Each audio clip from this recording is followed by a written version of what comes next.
Hey guys, this is just going to be a short video to catch up with what I'm doing. I am soldering up some wires for some lighting on this thing, which this is the display box for the Hey Mom Look 3D diorama with the little kid and his mom. So what I'm doing is putting in some lighting up here in the ceiling, and I'm using some 5mm blue LEDs, which will actually fluoresce the mom's clothing, and also the colors on the kid's helmet, and maybe some of the colors in the posters on the wall, and of course the white background helps reflect a lot of that stuff too. So this is pretty basic stuff.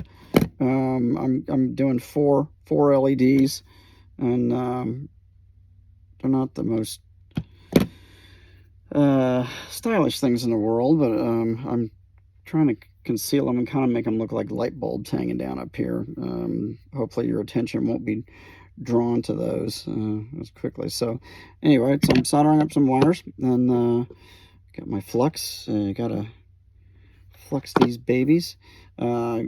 My LED's already on here. I'm gonna cut some teeny little shrink wrap I got. I'm gonna cut that to insulate those wires, and I'm using this white to kind of hide it in the white tubing, because I've got the ends of the wires are kind of coming down, and rather than look at the bare pieces of wire, it'll be insulated with this white, and also hide the colored wiring. So all of this stuff helps. So I'll just get a little shot of solder on here, and trim these just a hair. They're a little longer than I like. Get my heat shrink on here. The heat shrink is a quick, simple step that really just ensures that nothing gets screwed up. I mean, I've done this for years. It's just too easy to do this and ensure that you don't have wires, grounding out on each other. Let's come in here and clean the tip off of there a little better.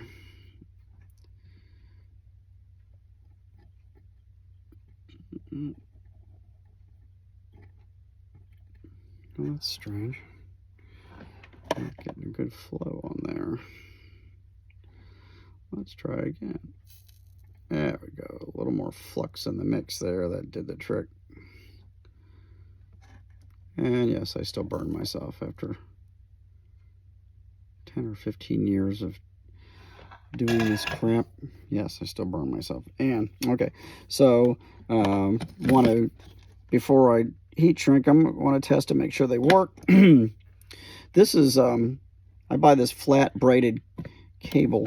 It's like computer cable that I do all my wiring with, and then I just split the wires apart. And there's like 5 or 6 wires across on the cable across, and they separate very easily. And I buy these rolls. And there's a company called Jameco, Jameco, that you can buy this stuff from. And it's very affordable. I get all of my electronic stuff, switches and everything else from them. Really good company to deal with, really super quick service, and like dealing with. I've got this has got a 9-volt battery in it. It has a resisted positive wire on it, so I can check this without incinerating my LEDs, because they have to be resisted to keep from getting cooked. And we're just gonna spark this up, and yes, voila, it works. So you can see that one's lit up. All right, so go ahead and slide a little heat shrink over here. Get that, and then I'm just gonna very lightly just use the side of my soldering iron to clear that up. I use a Weller soldering station. I've gone through 2 or 3 of these in the last 15 years, and they're good. I just use it a lot. When I was still doing commissioned work for a lot of people, that thing was lit up every day, and for hours, and so it got quite a bit of use. So what I did is I've got a little, I made this top and about a 2-inch clear side on here, and I just got some Plastruct tubing, pull my wires up too, and then you can see, and then I will just shove that inside of there and have that hanging down. I guess you can see that. Hopefully I can't see what's going on with this, and then that'll give these, it's going to be 4 across. Stand there we go, and those try not to break these tubes off there. Put those on there with Zap-A-Gap. Okay, so there's 3 out of 4 in place, and once I get all these wires soldered up, I'm going to solder them into this board here. This is one of Randy Newbert from Voodoo Effects, one of his boards, and this is actually overkill because this is a 12-port board, but I don't have any. He's got smaller ones, I think 4s and 6s. I don't have any right now. It's no big deal. I got a stockpile of these, and I don't know, I may add some other lighting somewhere else, maybe under the table or somewhere, I'm not sure, but anyway, so everything, your resistors go in here, your wires go in here, and then run this off of here. And more than likely what I'm going to do is get another one of these little project boxes, and probably mount it on the back wall of the diorama base, and I'll have my toggle switch same way on there to kick it on with. Very simple, and you keep the 9-volt battery inside. Or what I do most of the time now is I've got these running off of wall warts. Again, same thing. You get those from Jamico. I get the 9-volt packs. Let's see. Here's that cable I was talking about. This is what I buy. And there's a SKU number on it if you want it, if you're interested in any of this stuff. And then I buy the different watts, depending on the board, different watt wall warts. I'm looking for one.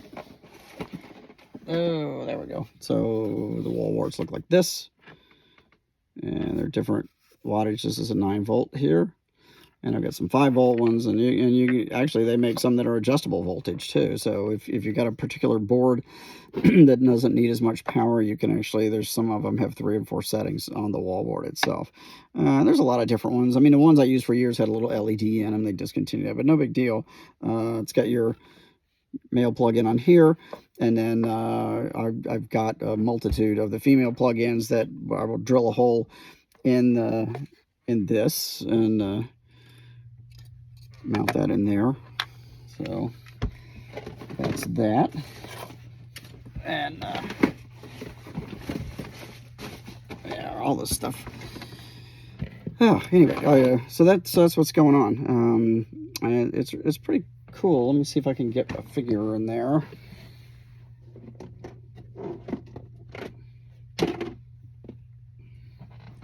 I'll just stand them both in there. I'm just going to kind of lean them in here so you kind of get the idea.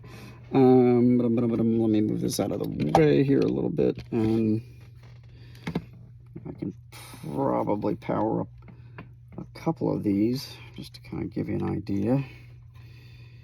Let's see if I can tie these wires together, or hold these wires together. I'm just going to twist these up. Yeah. All right, so there's that, and let's see, there we go. So there's a couple of them lit up, so you can kind of see how it fluoresces the mom's clothes. I'm sorry, I'm having a hard time holding this on there. And yeah, you can see how that blue LED really lights this stuff up. And of course, his little helmet and stuff, you can see that. Oh, you can't see this, can you? Stupid. All right, let's here. Let's see if I can get my iPhone to stand up. that better? Yeah, there we go. Okay, let's try that again. So anyway, I'll hold that up there and you can see how he glows.